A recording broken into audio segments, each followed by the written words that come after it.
7-yard line. That's a great call. Play fake. Plummer will put it up. Throws over the middle. Pull. Touchdown. Quick flag. 3rd down and 5. Levis switches to Scatterboom. Scatterboom breaks defenders. Here he goes again. Another Scatterboom is the running back, and he is immediately met in the backfield, runs through the contact, and then throws a shoulder for good measure.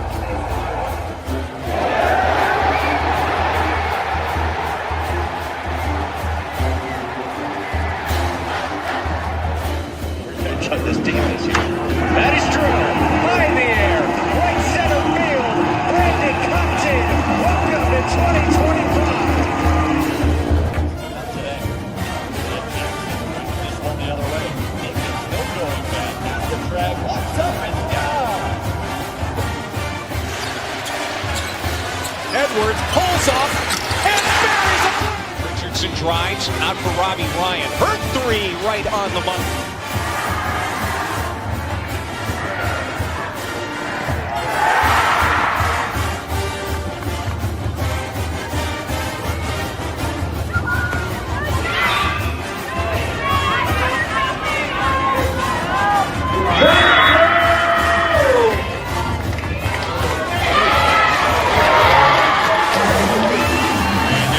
Takes his shot for Darby. Flag out. Doesn't matter. Touchdown.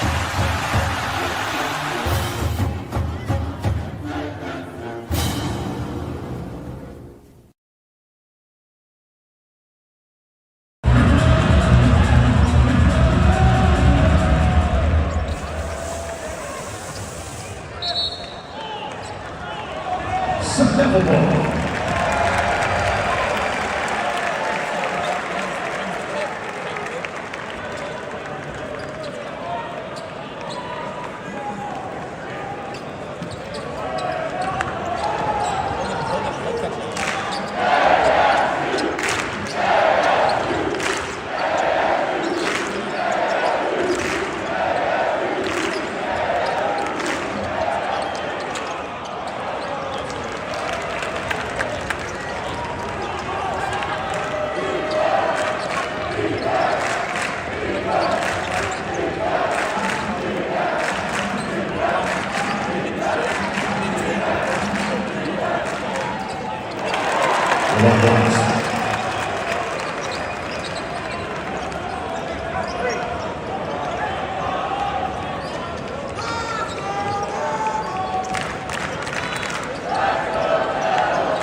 Number 10.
Welcome in to Pitchfork Lunch. Yes, it is Victory Wednesday for men's hoops and baseball. Forks up to both. Yeah, you saw it right there. Play a little long in the extra, but the highlights. What a phenomenal night and early morning. As you could say, as this game started at 9 p.m., about 9:05, I think was tip-off. But nonetheless, my friends, the Devils got it done. And they beat Texas Tech 72-67. JT Toppin, it is unfortunate, did get injured. And yes, Pitchfork Lunchers, I talked about that when way back in season 1 when the Devils were going through injuries and other teams even the school down south, never want to see an injury, never want to see that. Posted last night, Coach Hurley. We'll hear from Coach Hurley. But I posted that little bit. Coach Hurley started out his press conference with that. You just hope a possible National Player of the Year. I mean, it looked like it could have been a knee, but again, I'm not speculating. Wasn't down there. Yes, he was in pain. But yeah, so prayers and again, prayers to JT Toppin. Hopefully, again, like I said, it's something he can get back on the court sooner rather than later. Because, yeah, this young man, absolutely awesome. I mean, he was 8 of 18 from the field, 4 for 4 from the free throw line, had 8 rebounds, 20 points, 8 rebounds, 4 assists, 4 blocks, and 2 steals. So, yeah, I mean, and this young man does it every night. He's been doing it the last few years, guys. But, yes, nonetheless, JT Toppin, pretty scary moment. But the Devils, again, you saw the big lead there. Masamba Diop had a hell of a game. He sank a 3, as you saw, right before halftime. He was 1 for 1 from 3. He had 14 points, 6 of 13 shooting, 1 for 1 for 3, 1 for 2 from the line, 5 rebounds, 2 assists, 2 blocks, 2 steals for Masamba Diop. And I didn't talk to, but I had it on a very good authority that there was a scout from the New York Knicks there last night. Yes, looking at quite a few Texas Tech players, but I was also told they were having a nice conversation about Masamba Diop as well. So again, I mean, this kid, like I've said, I mean, it's that you see the potential, you see how he's grown, you see what he's doing, and then now it's just about the strength and conditioning part. Well, I mean, yes, he's going to keep improving. He wouldn't say that to you, but I'm saying, looking at the strength and conditioning, I mean, he comes back. You got one more year, and you come back and you put on that weight. That kid's a lottery pick. Would he get drafted this year? I 150%, million% think so, because, like I said, I mean, he's 7'1". Look at his movement, getting up and down the court, getting rebounds, protecting the rim, blocking shots, hitting that mid-range. I mean, if you've seen him play and you've seen it, like, he can extend out to the free throw line. And as we've seen, doesn't take a lot, but has hit a few threes, hit that one right before halftime.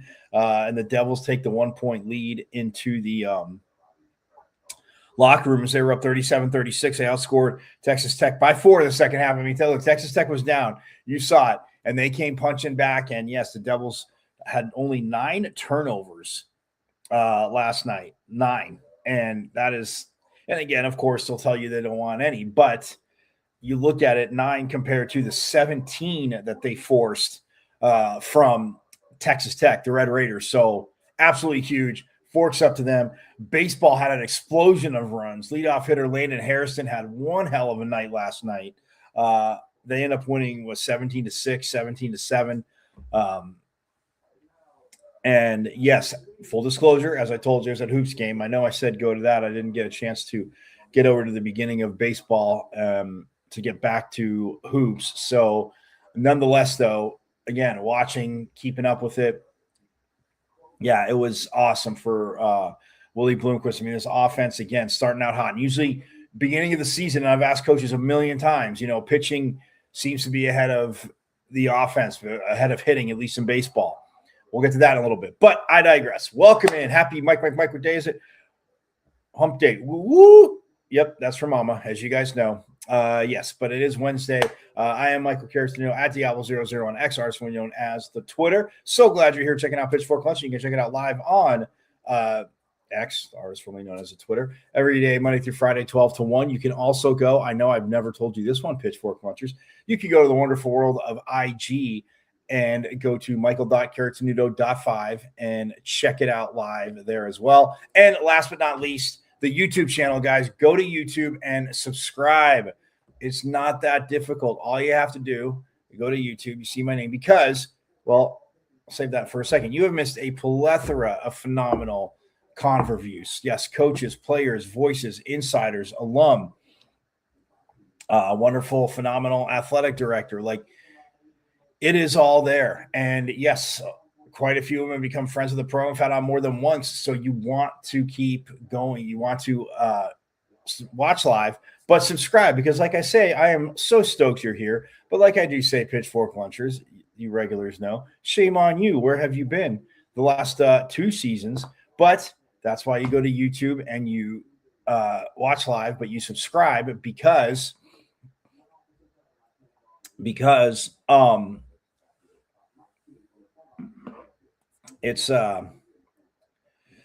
it's you can binge watch, you can go back, binge watch season 1, keep watching season 3, and then binge watch season 2 as you keep watching season 3, and you'll see when we have guests on multiple times, obviously the conversation is different. It wouldn't always be the same. Why would they want to come on? Yes, some parts of it are very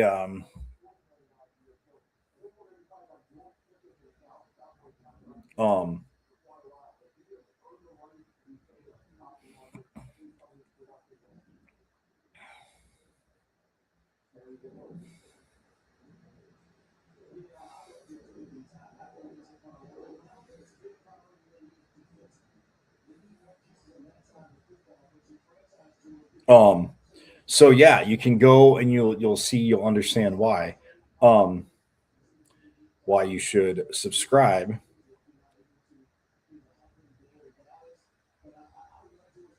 Um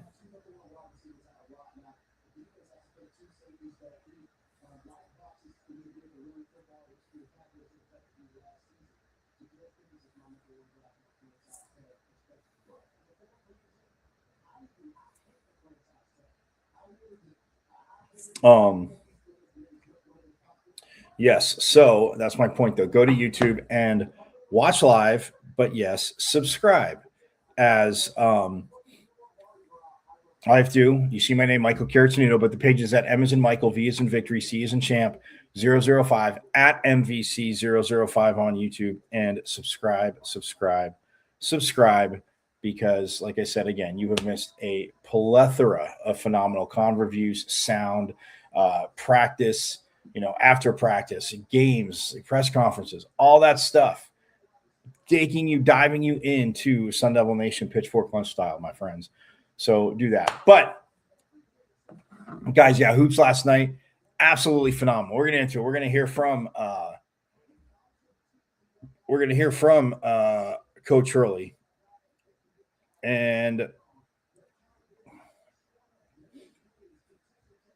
yeah, we're gonna hear from Coach Hurley right now because, again, like I said, it was one hell of a win. We also get to hear from Noah Musin, and then Mo Odom, Santi Truitt, friend of the show, and Pig Johnson, who, again, personality, everything, absolutely epic. But we are going to hear from Coach Hurley first. But yeah, before we do, guys, just real quick, last night, like I said, you look at points in the paint, ASU 32-30 over Texas Tech. Points off of turnovers, 21-6. Granted, ASU only had 9 turnovers, so you figure the most they could have got 18. 17 turnovers for, like I said, Texas Tech. Devils got 21 points, not bad. Second chance points, so at Texas Tech, 17-10. Fast break, 9-5, 4-8 in favor of ASU, and then bench points, 14-8 in favor of the Devils. And then you also look at rebounding wise, it was 36-31. Like I said, keep it close. Yes, you'd love to win it, but the Devils were within 5. And offensively, yes, the second chance points, like I talked about.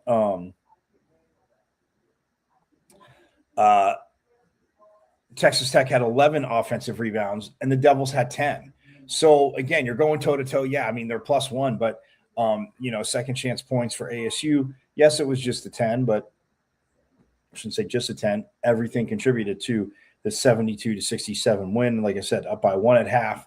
Osama Diop sank that 3. Absolutely phenomenal. So yes, my friends, very, very awesome. The offense is, but it's been flowing. Trevor Best played a little bit. He got a hoop. Bryce Ford again wasn't in the game yesterday. Again, seeing what we were talking about, it said Bryce Ford wasn't listed as out, but yeah, you'll hear Coach talk about it. Just wasn't feeling good, but yeah, it wasn't Bryce Ford. But Truitt, Grovich, Diop, Mo Odom, Noah Musin, Pig Johnson, Mukeba, Trevor Best again was 1 for 3. Got in the game. Also had a rebound. But yeah, he played for about 5 minutes, giving him some good time. But Truitt, yeah, shot 50% from the field, 5 for 10, 50 from 3. 1 for 2, and then 2 for 2 from line, 100%. So 50-50, 100 game. Take it. See the pitchfork lunch mojo, the 0.00001%. Like I've told you guys, because it's 99.99999%. They're obviously skill and talent, but it's that pitchfork lunch mojo. 2 in a row, homer or not. Absolutely awesome game by Truitt.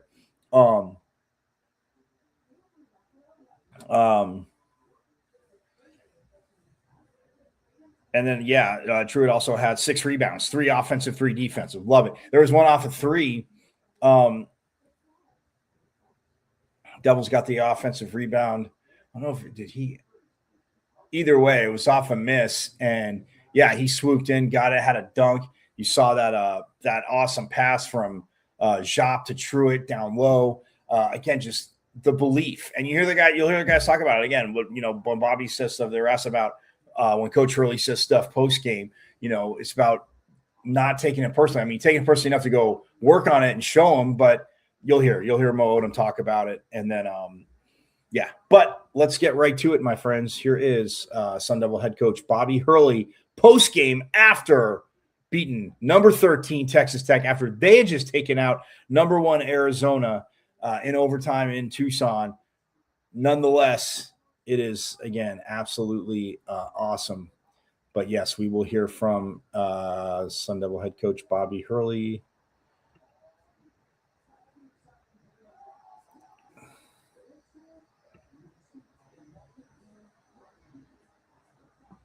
Right now, here he is.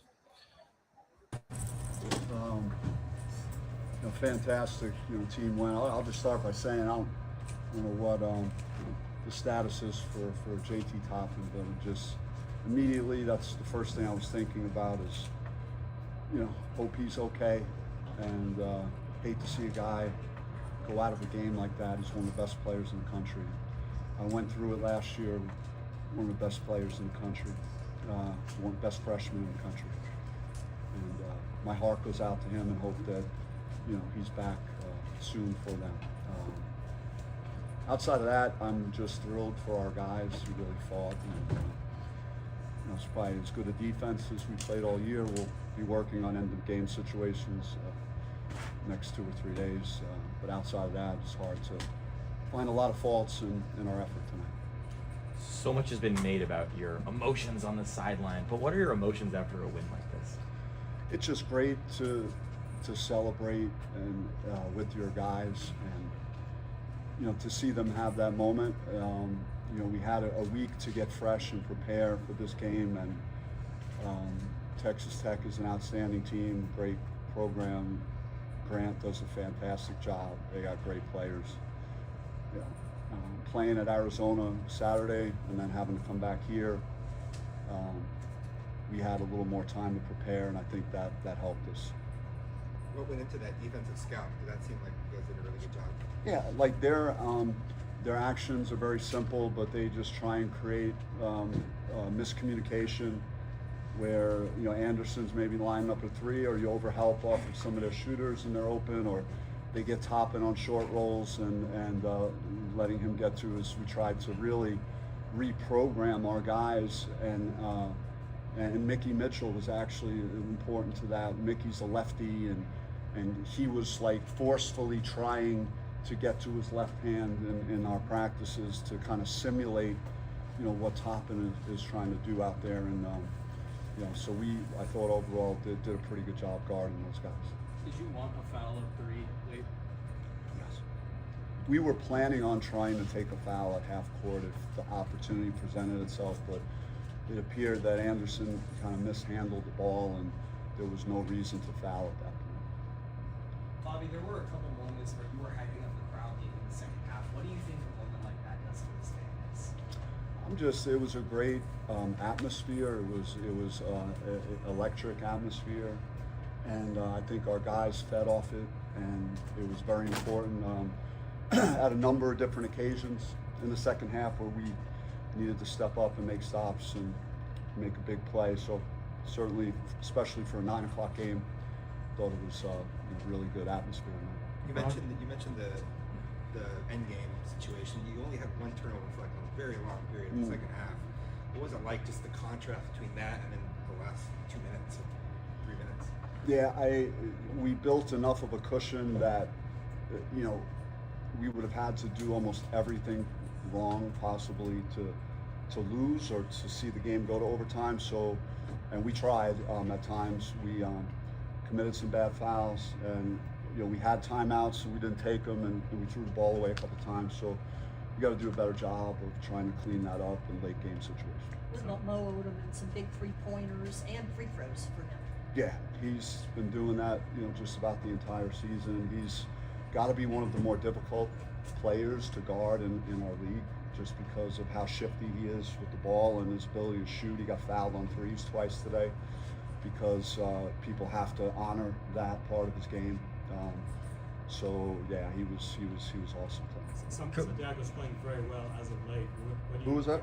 Santiago Fruit playing very well as of late. What do you credit the turnaround? He's opportunistic. He's healthy. You know, he had gone through a stretch where he had both of his ankles hurt at different points. He'd sprained both ankles. He feels good. He's healthy. He's moving well. It was like a call to order, like, hey, we got a rebound. I think he took that personal because he is our best rebounder, and he's done a better job the last 2 games of having a nose for the ball, and not only his rebounding, but he was guarding, again, one of the best offensive players in our conference and doing a pretty good job most of the night. Coach, you talked about how you feel like anything can happen kind of in this home stretch run of the season. What can you pull away from a win like this into these next 5 games?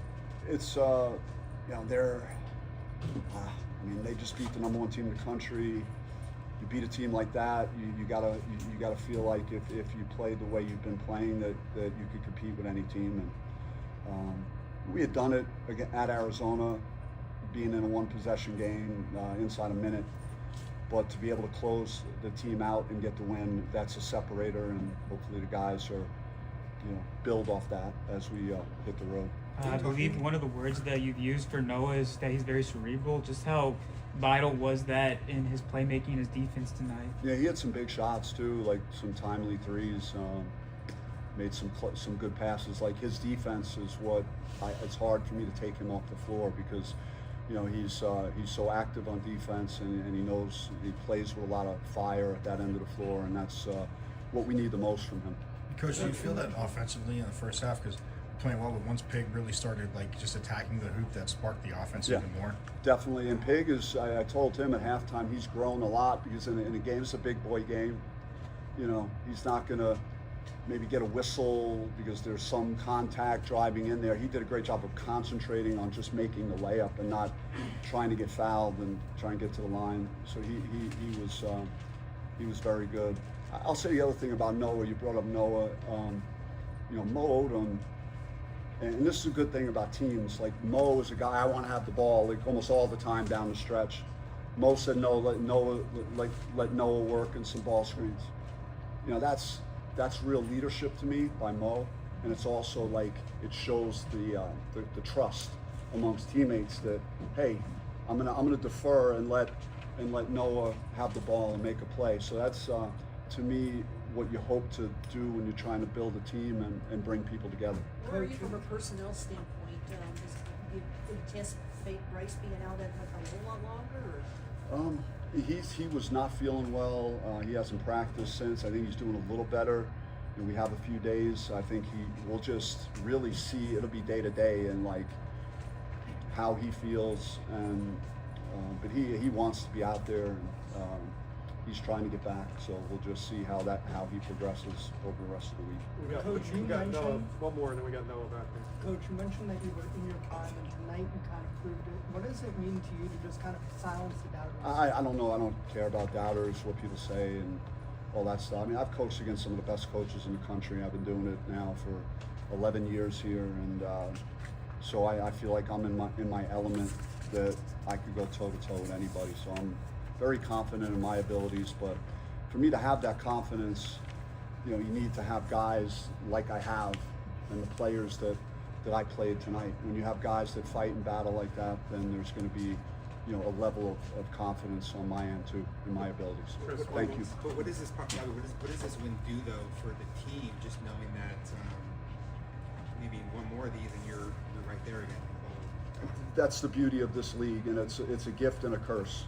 because it could just, you know, drive you into the ground. This league can, but if you could get some momentum, and we've kind of, you know, dug ourselves out of the ashes a little bit. We're climbing the standings at the moment, and there are hard games in front of us, and there isn't an easy one left. So there's all opportunities the rest of the way. Thank you. Bobby.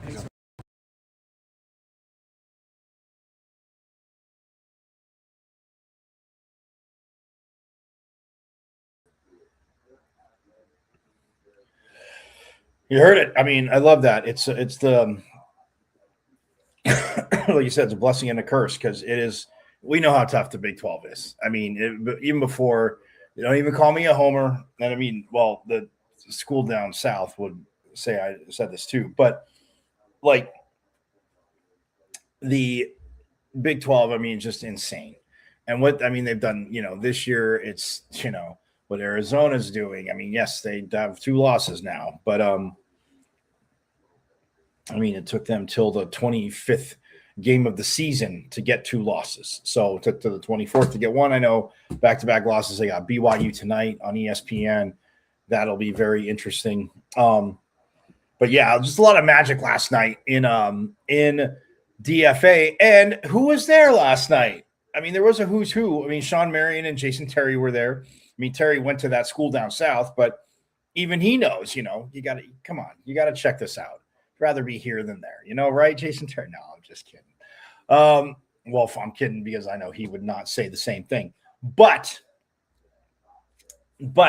JJ Van Niel, women's volleyball coach, yes, the back-to-back Big 12 champs women's volleyball, their head coach, who has a little bit of magic in that arena, just kind of sprinkling a little bit in. I saw him after the game, and I said, like, you came in. I go, yeah, they had to make the plays and do the things, but you sprinkled in the magic, coach.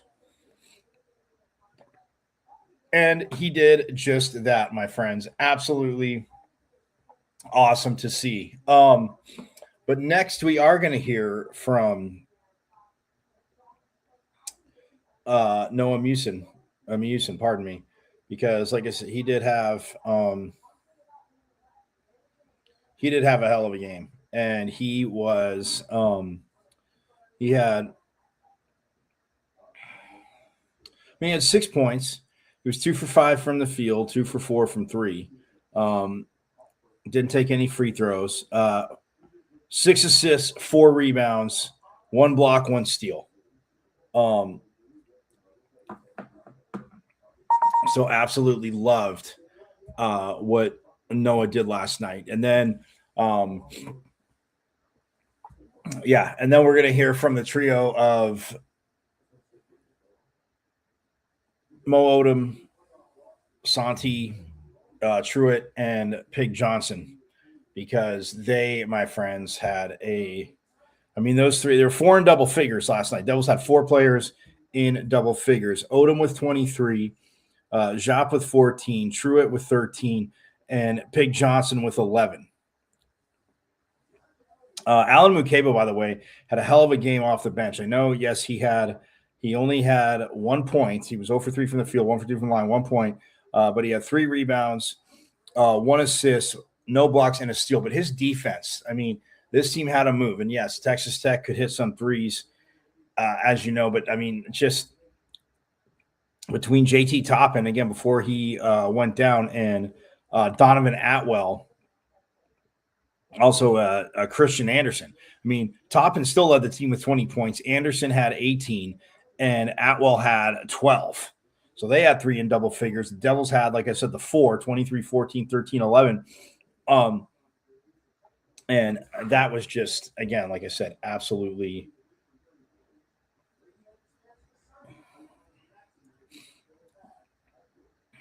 awesome to see. So,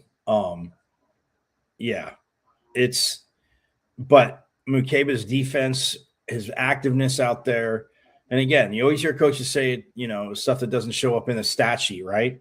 Well, we know that, but and that's stuff that Mukeba did. But Noah, again, getting healthier and healthier, just like Coach talked about Santi. I mean, being the best rebounder and getting healthier. And again, we'll talk about that.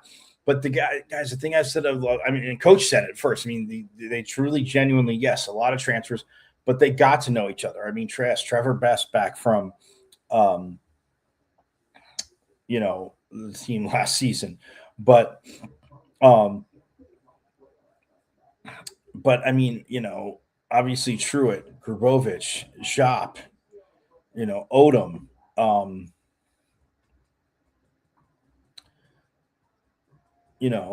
Noah, Pig, Allen. Like you have the off season and you get to gel, and you have I shouldn't say off season, but you have the summer, you can do stuff, and then the fall, you have fall practices. Yes, it's limited, but still you're in there, and then even doing stuff outside of hoops, getting to know each other, which you always hear coaches talk about how big it is, but it's not just, I mean, it's become cliche, because why are they cliche? Because they're true.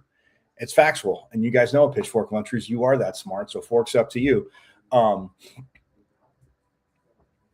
mean, you're Sun Devils. And for those of you who went to the school down south, I mean, I can't really say you're smart, but you're catching up. So we're glad you're here for it. But yeah, I mean, my point to that though is offensively, I mean, look at this ball move. And yeah, there were some of the turnovers, in the past, like, in games like down the stretch and this and that. But I love what Coach talked about right there, where Mo's like, let Noah run in some off ball screens. He hit a big three early. No, he had two. His teammate shots were threes. But you look at Mo Odom. I mean, he had a 50-50 100 game. Mo Odom, 6 for 12 from the line, 3 for 6 from three. 6 for 12 from field, 3 for 6 from three, which included 3 for 6 from three. And then 8 from 8 from the line. Now, the team was at 100% in the first half, was chilling all over the 80% in the second half, and then finished 13 of 17 at 76%. I mean, I know they'll round up because it's 76 and a half, say 77%, but still 76%.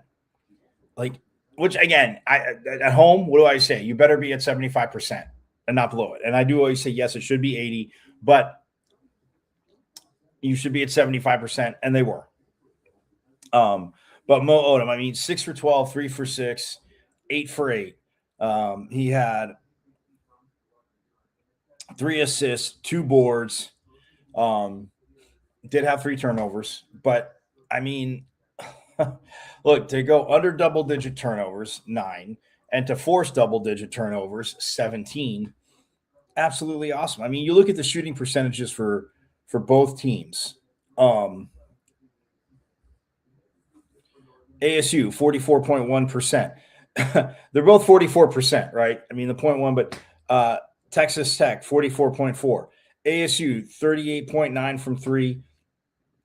Texas Tech, 40.9 from 3. And then the free throws, they both were at 76%. 76.5 for the Devils, 76. I mean, it is insane. I mean, when you see a game like this, and yeah, you would expect it to be close if percentages are going to be about the same, but in a 5-point game. So, I mean, the Devils cut Tech's scoring, took 5 points off what they scored in the first half from 36-31. Texas Tech took 2 off from 37 to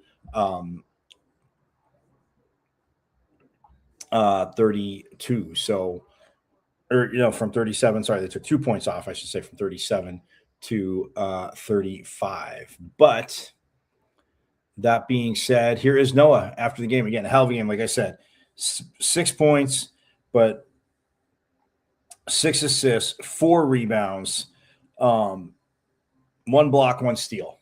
And just, again, defense, playing it, making it tough, and just getting healthier too. And Coach talked about that. So here is Noah after the game victory last night, 2 in a row, both at DFA, absolutely rocking it. Have come up so close. There's a lot of games that just barely come up short. This is the best opponent you've beaten this year. So can you kind of talk about finally getting that win over a top-notch team? I feel like we're always, the first half, been playing good ball, and then second half we fall down. We don't get the full 40 minutes, and today I think we really stuck together with each other. Just fought for 40 minutes. we knew they were tired from the last game because they played 45 minutes of a dogfight. So I think just being ready 40 minutes, everybody fighting 40 minutes, I think was great. Team's first points of the night came on a no-look pass from you. Is that something that has been in your bag a while, or is that something that's kind of come up recently? I mean, it's been in my bag. I used to be point guard all my life. Now with Mo Odom, it's just, I mean, he's a great point guard. So he's a senior too. He's more experienced in the college basketball game. So just learning from him, learning from coach. I think everything just comes together now. With more confidence, understanding the game, and just I think it's been in my bag. What did it feel like the last 2-3 minutes of that game? I was tired. We just like we were up 10. Like it couldn't go wrong. But then stupid turnovers, missed shots, easy missed shots, and then they made some tough shots. Anderson made a 3, and stupid fouls. I think twice. And then my turnover. I didn't know you could. I did know, but I'm not used to taking a timeout as a player. In Europe, you can't do that. So it was a stupid mistake for me, but we stick together as a group, so it was great. Bobby was just talking about how it's a sign of a good team that you can have a point guard like Mo Odom who will turn to him and say, "Give the ball to Noah right now. We need something from him." What does that mean to hear? It was nice. Also told him like, I feel good. I cannot play in the ball screens. And you know Mo, he trusts his teammates. He trusts me. So I really appreciate him telling coach like, "Hey, good to know." So it was great. Do you guys have a message kind of with the season nearing its end, but still with enough games left to play where you can really get yourself into these conversations? Yeah, I know. We had a good non-conference. Just the last game against Oregon State, maybe UCLA. We really dropped, and then we went to a black hole. We knew we were better than this, and now just sticking together, getting some good wins, quality wins, already gives us the confidence that we can really do this. So yeah, it was nice. What was Mo's mentality and leadership in those final couple minutes? Everybody's looking at Mo the last couple of minutes. He's our point guard. He's the leader of the group, so we trust him. Everybody trusts him. So we just look at him, and he's gonna make the right play every time. How do you balance that? What did the week look like, preparation-wise, that's what came out defensively? I mean, just thinking, because I think it wasn't a hard week practice. It was pretty chill in my eyes. Just getting, because we only had 8 guys in practice. That was also because we couldn't play 5-on-5, but just it was only like an hour and a half every day, so nothing too hard. So everybody was fresh because coach knew we don't have a lot of guys now, so he knew we supposed to be fresh. It's gonna be a hard game. Yeah. How do you guys balance? Toe-to-toe with some top-end teams that haven't been able to close them out. This time you did. What was the difference in closing out against Texas Tech? I feel also when Toppin fell out, it was bad for them. Prayers up to him. It's never nice to see that when a great player like that falls down. But I think it's like he plays 40 minutes a game. He's our go-to guy together with Anderson. So him falling down really opened up a lot for us inside too. Also on defensive end, it makes it easier for us. So I think that and just our experience in those games that we lost, that we now can all put it together and get the win. How do you balance being on and off ball when you spend so much time on the court with Mo and with Faith? I mean, it wasn't easy beginning of the year, but I think now more and more is starting to come together. I know when I can attack, I know when I can just spot up and trust my teammates. So just learning by time. Yeah. What did you think of Masamba's 3 when he lined up for it, made it? I knew he was gonna make it. I don't know. Like normally he always fakes it or waits, but now he took it with confidence. It was only like a couple seconds left, so I knew he was gonna make it. So it felt great. Getting the crowd into it too, going up at half, that was big time. Just overall, really good game offensively. You guys were kind of finding gaps through the zone. How important is that maybe to just continue going for the rest of the season? Yeah, I think if we can get paint touches, we're a very dangerous team because we got shooters out. Even Santi made a 3 today. That's big time too. I've been telling him to shoot, so I'm happy that he shot it.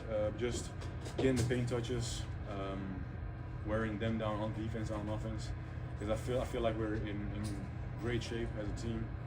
So just wearing the team down and playing hard. Sounds good. Thanks, Noah.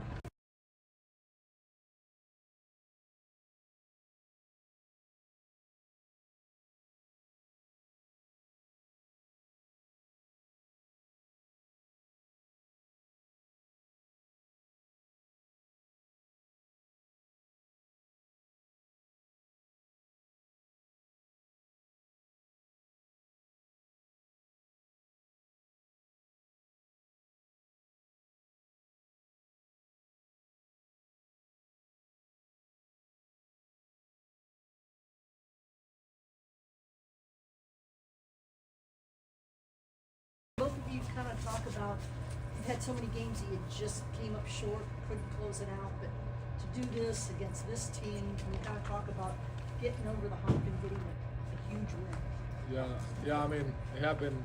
We talked in one of the huddles at the end of the game, 3 minutes left, or 5 minutes left. We said, remember UCF, remember Colorado at home.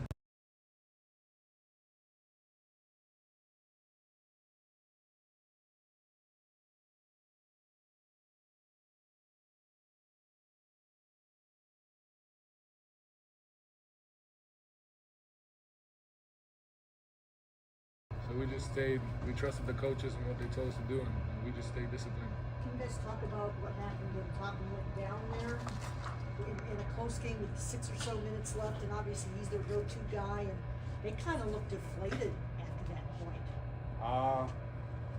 That's tragic to happen in that type of situation. Like, I don't wish that on nobody to get injured. Like, I want everybody to play, but he got injured, and that wasn't.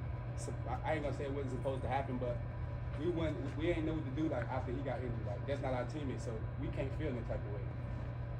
I mean, at the same time, we talked about it. Don't step off the gas. It doesn't matter who's playing. Keep playing. Stay locked in and finish the game. So, did it feel good to see that 3 go down? It felt so good. I didn't even know I shot it. I was like, why did I just shoot that? You were open though. Yeah, I know. But I had a bad ear. For both of you, The offense started out, I mean, pretty good, but do you feel you gave it even an extra spark when you started taking the ball to the rim in the first half? Yeah, I feel like that's what they need me to do coming out the bench, attack the paint, and that's what I did. Mo told me don't stop attacking the paint, no matter if they call them fouls or not, and that's what I did. I just kept going. for all of you guys, Coach kind of said he's allowed to have this confidence because he has a team like you guys to go out there and play. What does it mean to just have that trust in Bobby Hurley throughout this entire game? Go ahead. I mean a lot. Like, you know, even like when he come to the press conferences, he says comments and stuff like that. Like, we don't look at it as like, oh, like he giving up on us. Like, he's saying the truth. Like, if we didn't rebound the game before, he gonna say we rebounded like crap. If we didn't guard, he gonna say we guarded like crap. It's the truth, and none of us take it personal. And if we do take it personal, we take it personal in a good way to show him that that's not who we are. So it's just been super fun to know that like he could challenge us and we could respond back, and that's just what it is. What it's been. You played most of your career in some of these smaller, under-the-radar schools. What did it mean for you tonight to be on national TV with a great crowd in attendance, beating a team that a lot of people think could win the national championship, a potential like lottery pick? Yeah. What did that mean to you sitting there taking a moment? I ain't gonna lie. I meant the lot, because I ain't gonna lie. I never beat Gonzaga, and I never beat St. Mary's, so there was no way we would storm the court. So I had to storm the court this year. I ain't gonna lie. That's what I was thinking of when I got in the portal. I'm like, yo, let's see if we're gonna be ranked or we just gonna knock some teams off and we just gotta storm the court. Like, I dreamed of this, so I'm just so happy we could finally get one. Hopefully get more, you know. So. It looked like somebody who was throwing you up in the air there. We couldn't tell. I don't even know, but I caught a cramp though. I just down. I ain't gonna lie, when everybody stormed the court, there was a little kid on the floor. They was almost jumping on him. I had to pick him up. Like Lion King, right? Yeah, there was a little kid on the floor. And if somebody else would have jumped one more time, his head was going to swell. I had to pick him up. What does that win do just for your guys' chances to get to what your goals are? I mean, I think it shows us that we can do it. It gives us a lot of confidence going on the road now. So it obviously is going to make us be more together. It just give us the goal is the goal tournament. You know, we went down a nasty road, losing a lot of games we wasn't supposed to. But like I told him before this, like we win this game, we got a chance to get back in the conversation. We do have a top 10 in the nation strength of schedule. So you just got to stack these wins, cherish this one, but don't get too high, don't get too low, and we just gotta take care of business the rest of the way. And we know what it takes to win a game, so if we could just keep stacking.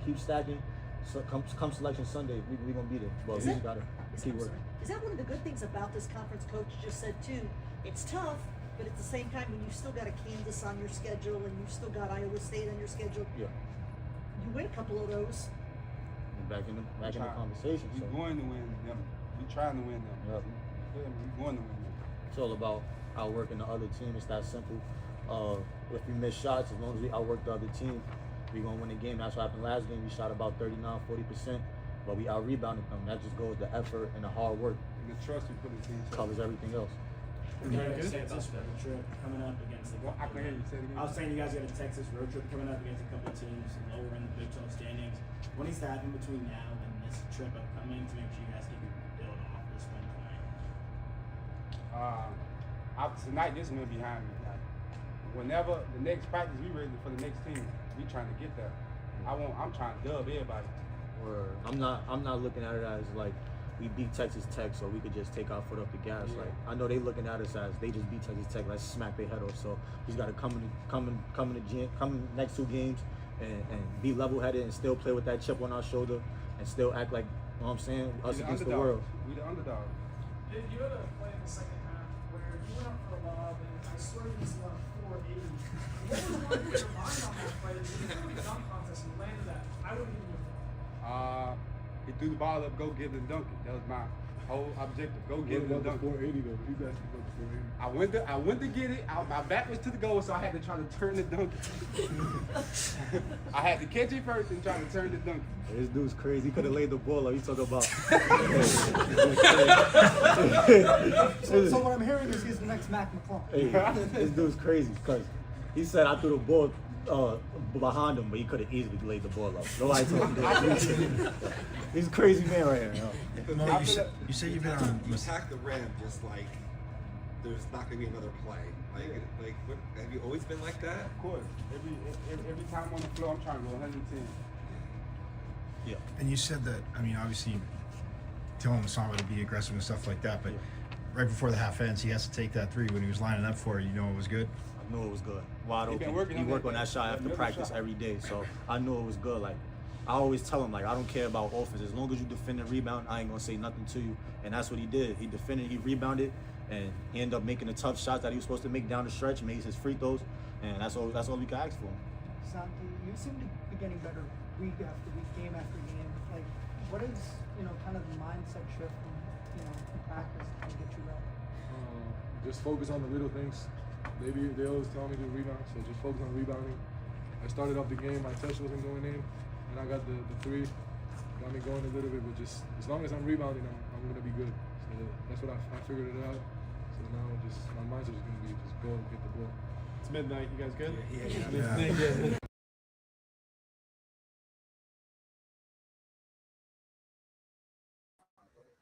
Yes, you heard the voice there of the phenomenal SID and Associate Athletic Director Doug Tamro.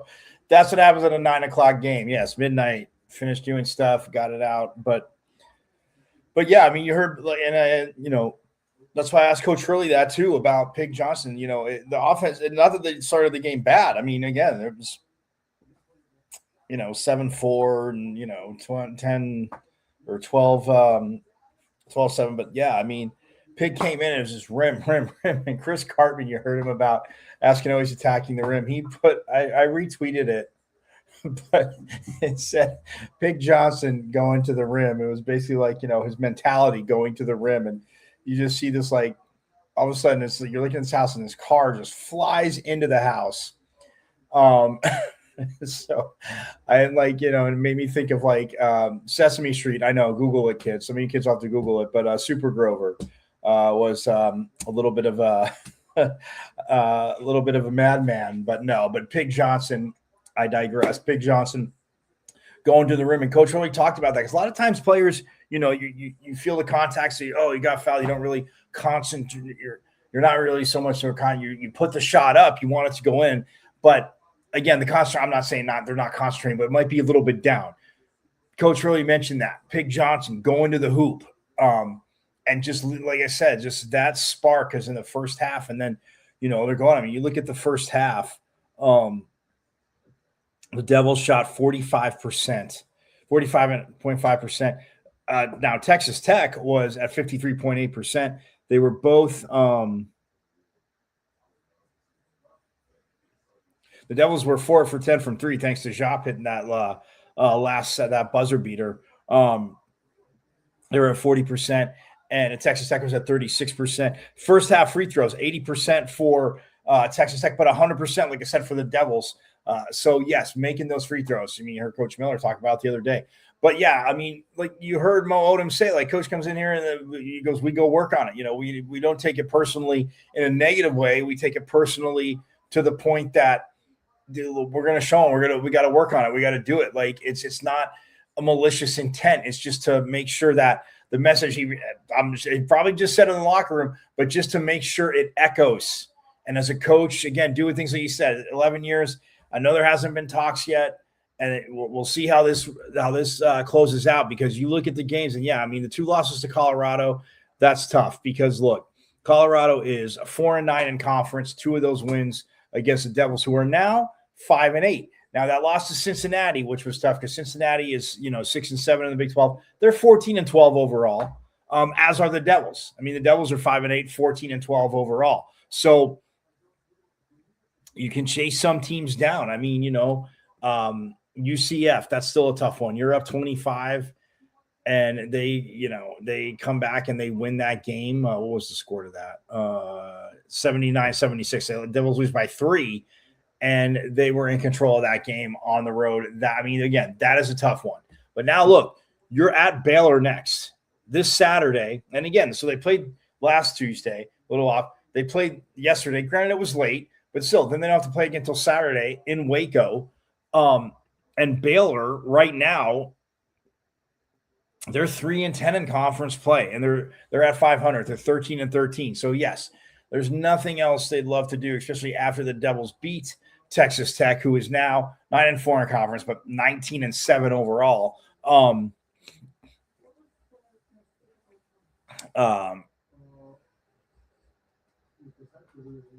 But that's, who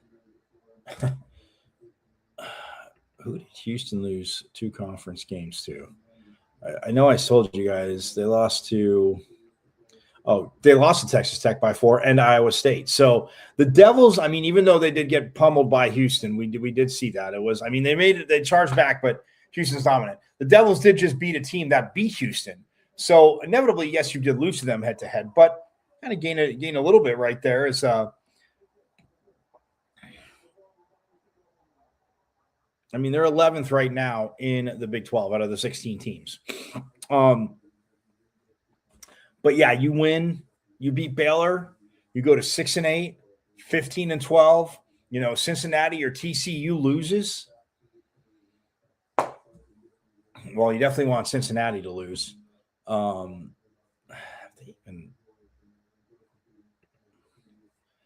then the Devils have TCU. They have Baylor Saturday in Waco, and then TCU in Dallas on Tuesday. So, look, those are back-to-back games. Now, look, for them it is one at a time, and it needs to be one at a time, as it should be. Cliche, because it's true. But they need to be focused on Baylor. But my point to that is you beat Baylor, and then you beat TCU. So now you go to you're 7-8, and you're 16-12. So now all of a sudden you're on that outskirts of the bubble because it is the Big 12. It is a nightmare. And then on top of that, your last 2, mind you not. Oh, and then they have, so not last 2. So they have TCU, Baylor, and Utah. Now, Utah, guys, it is not pretty for Utah. Utah is 1-11 in conference play. Their only conference win is against the aforementioned Horned Frogs of TCU. They beat them by 3, 82-79. And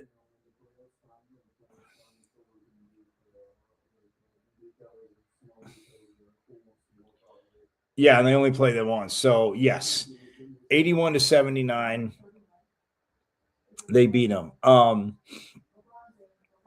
So you have 3 games in a row if you're the Devils, and you keep playing like this. I mean, that's the key. Modem talked about it. You heard Truitt, you heard Santi say it. No matter who's out there, and like Pig Johnson, I mean, graciously said, I echo that. You don't wish that on anybody. You don't want, as they're competitors, they're athletes. They might be competitors, but being athletes, respecting each other. Like and the coach really addressed it. Like you do not want that whatsoever, at all. You don't want to see that. You don't want that at all. So, but you have 3 games right now: Baylor, TCU, and Utah. And Utah is those 2 are on the road. They come back for Utah. That's Saturday, February 28th. So that will be a week from this Saturday when they're at Baylor. The 28th, they will be here for Utah, my friends. And so you win if they are. It would actually be 5 in a row because they've won 2 in a row. But they would have won 5 in a row. So you win the next 3 games.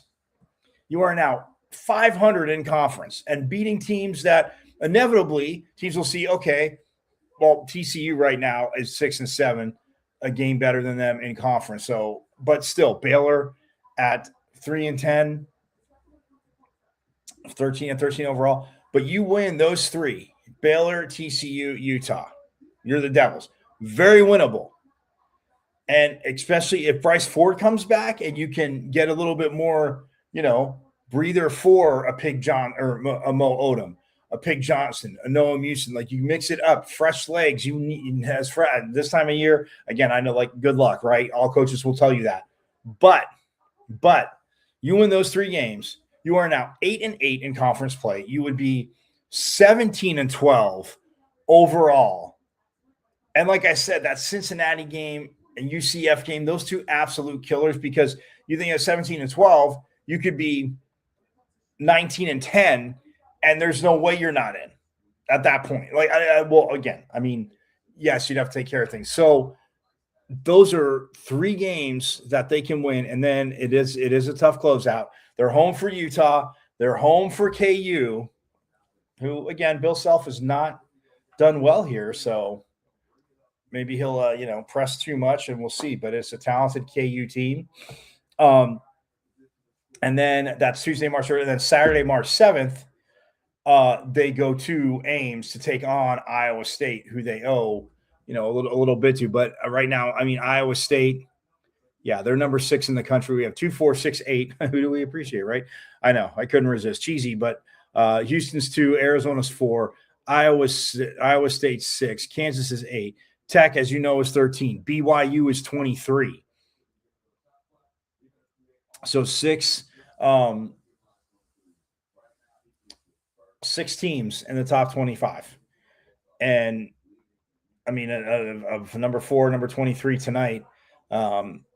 So yeah, but you have number 6 Iowa State, number 8 Kansas. We'll see where they're ranked when they're there. But I mean, the Devils could go in very, very strongly. Could go in with a 5-game win streak. You beat Oklahoma State, control that, killed them on the boards. You go toe-to-toe with Texas Tech. Yes, I know Toppin, who had played every minute of the game to that point, goes down, but they had answers for everything. I mean, I said it last night. It was a true heavyweight fight. Both teams, Texas Tech got a little bit of a lead. Again, the Devils come back, take the lead. They're up by 1. The Devils, extend it. Texas Tech, calls timeouts. And again, just standing in the middle of the rings, exchanging just bombs of haymakers, just back and forth. And the Devils did not flinch. Texas Tech didn't flinch either. The Devils just inevitably got the plays and made it a free throw shooting contest, which, again, some was interesting because who missed one here or there. But when they made it a 5-point game, or a 4-point game, at least, you're like, okay. But yeah, you could have 5 in a row before you get to Kansas, which is at DFA. I mean, you got TCU, you got Baylor and TCU on the road, but then you got Utah and Kansas at home. Take it. And then Iowa State, like I said, on the road. And sandwich between Kansas and Iowa State is the greatest day in March. So just so you pitchfork lunchers know. But yeah. So stoked. Again, I know. Talk about that. Baseball, though, like I said, we'll wrap on this. Baseball last night, absolutely awesome, my friends. Absolutely awesome. As they just rolled UConn 17-7. And I mean, look, it was a home run fiesta. Landon Hairston absolutely crushed it. Neither team scored in the first. The Devils got 2 in the bottom of the second. Nobody scored in the third. UConn got 1 back in the top of the fourth. The Devils then put up 8 in the bottom of the fourth. So you're up 10-1 after 4. UConn didn't score in the fifth. The Devils put up another 4. So there is 14-1. They were up after 5. In the sixth, UConn didn't score. ASU put up their last 3 of the night, but still 17-1.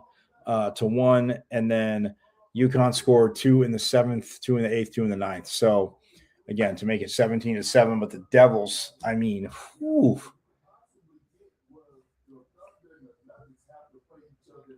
I mean,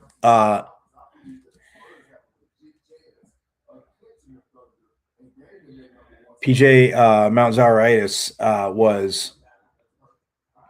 was 2 for 5. Colin Nicoli, who was behind, or Colin, Nicolay, who was behind the plate last night, he was 1 for 4.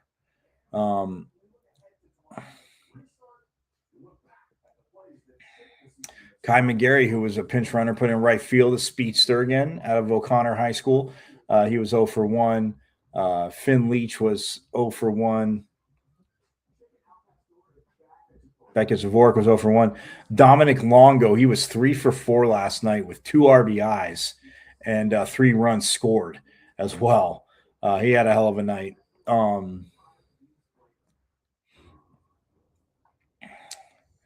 Landon Harrison was 2 for 4.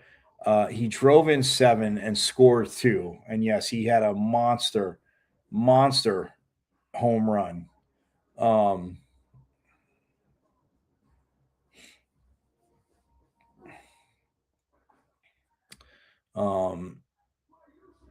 But yeah, he was 2 for 4. Garrett Michel was 2 for 4. Dominic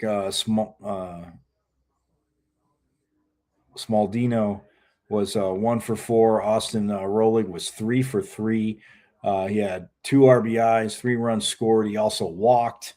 And then pitching wise last night, man, it was a Cole Klecker. Whew, hell of a night for Cole Klecker. He was named the Tuesday starter. Well, we talked about that after we heard from Coach Bloomquist right before the season, but he was named the Tuesday starter, went 5 innings.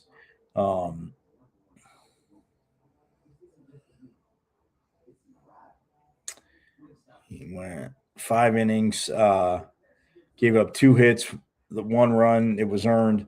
7 Ks, kids, no walks. Absolutely beautiful.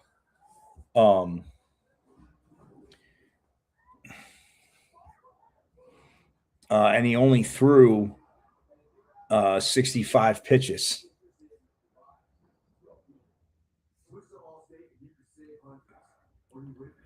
So, yeah, 65 pitches, 7 strikeouts, a phenomenal for the TCU transfer, the young man out of Chandler High School. And then Taylor Penn got 2 innings for the Devils. Brady Lauk got 2/3 of an inning, and then Colby Guy went 1 1/3.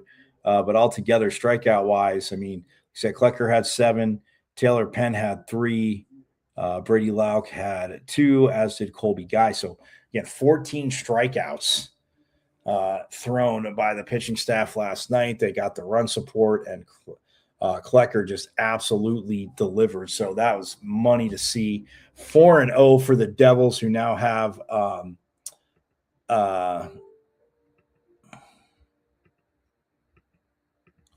who now have St. John's this weekend. What is it? Was St. John's, right?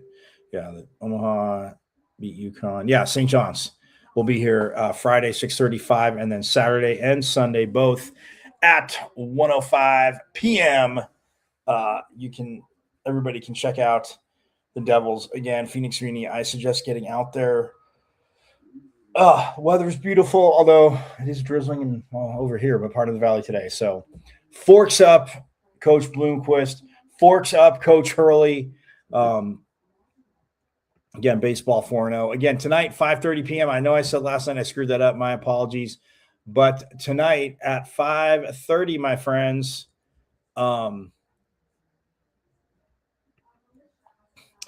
Molly Miller, or Maury Meyer, as she's known. Yeah, we gotta add 21 W's to her name now too. She said that yesterday on Sports Center. Absolutely awesome getting the pub. Well earned, well deserved because it's been earned. But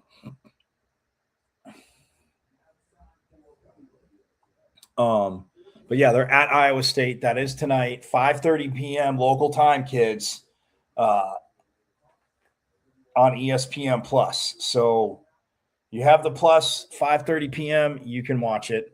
I'll be watching to see if they can go to 22-6 and just pretty much cement that they are in the tournament, because I'm sick and tired of hearing somebody saying easy, like do the eye test. They play defense. They forced the game into overtime where they probably had, again, Arizona balled out. They were at home. They went to a hostile environment, as much as I hate to admit it, as you pitchfork lunchers know, but it is facts. Crazy, hostile, loud environment, amped up, ready to go. And guess what? They force overtime, and then they end up winning it, overcoming no Poa, last year Poa out, overcoming Jaya Levet, who started in her spot, or in Poa's spot, fouling out. Again, I mean, later in the game, and then Marley Washington's fouling out, playing tough, the defensive callous. And Marley Miller talk about it. But McKenna Bracken's just, again, completely – she gets excited. And by the way, I'm going to play something tomorrow for you because it was asked to her by it was just awesome. The tease, come back tomorrow, and that's when you'll see it, because it is. I'm not overselling it. What she says in Sun Devil eyes, Sun Devil country, is absolutely phenomenal. You're going to want to come back. Brackens, Gabby Elliott, Kaeta, again. What was it? Michaela Moore, who was or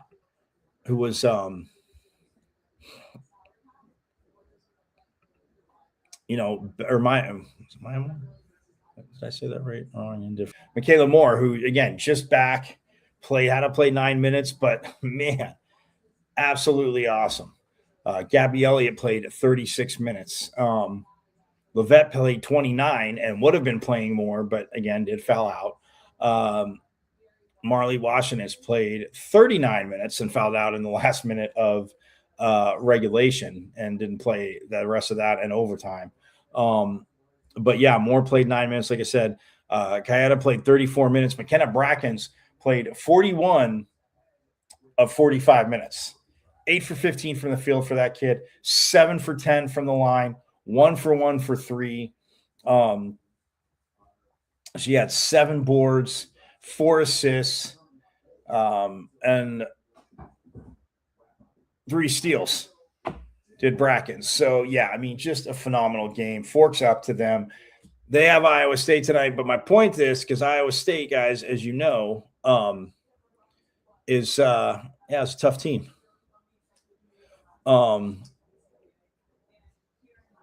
As they right now, I mean, I think they can beat them, but Iowa State's 8-6 in conference, as are the Devils, who are right above them.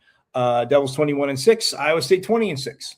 Kind of mirror images of each other. So, that being said, the energy from sweeping the Territorial Cup, that was their last road game, but again, not too far. So, get back, chill. They were off to Iowa yesterday. They're off to Ames yesterday. So, forks up to Coach Miller. And again, this team, both basketball teams, transfers, transfer portal, new kids, and absolutely rocking it. So 5:30 tonight, ESPN Plus.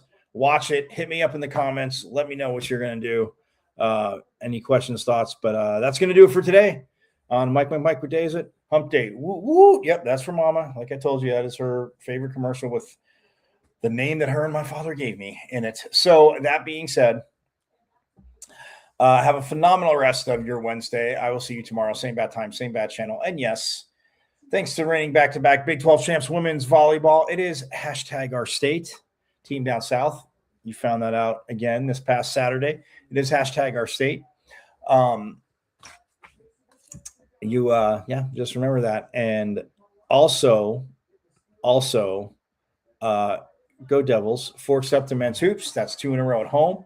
Energizing the crowd. Absolutely awesome. Forks up to Willie Bloomquist baseball 4-0. He talked about the depth.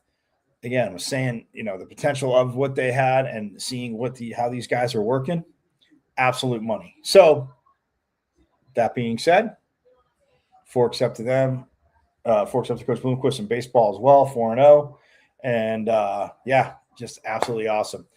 I'll see you tomorrow, same bad time, same bad channel. Again, at Diablo00 on X, also known as Twitter, my IG, Michael.Caratoon.5, the YouTube channel, which you guys need to watch live, but subscribe to so you can see all the phenomenal conver views, sound, everything there. Go back, binge watch season 1 and 2, and then keep watching season 3. Hit me up in the comments, suggestions, thoughts, anything. We will keep it rocking here on Pitchfork Lunch. So have a phenomenal rest of your Wednesday. I will see you tomorrow. You guys know it. Go Devils. And as always, forks up. I went to Arizona State. Right. I'm a Sun Devil, man. 27-yard line. That's a great call, too. Play fake. Plummer will put it up. Throws over the middle. Pull. Touchdown. Quick flag. 3rd down and 5. Levitt swings it to Scatterboom. Scatterboom breaks defenders.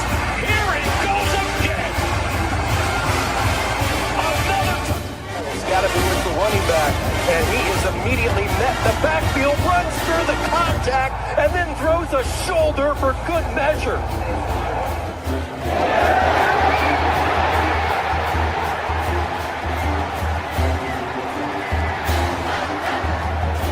Revenge on this team this year. That is true. High in the air. Right center field. Brandon comes in. Welcome to 2025.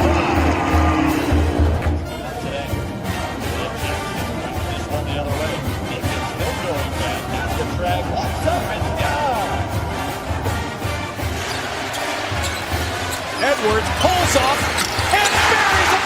Richardson drives out for Robbie Ryan. Hurt 3 right on the money.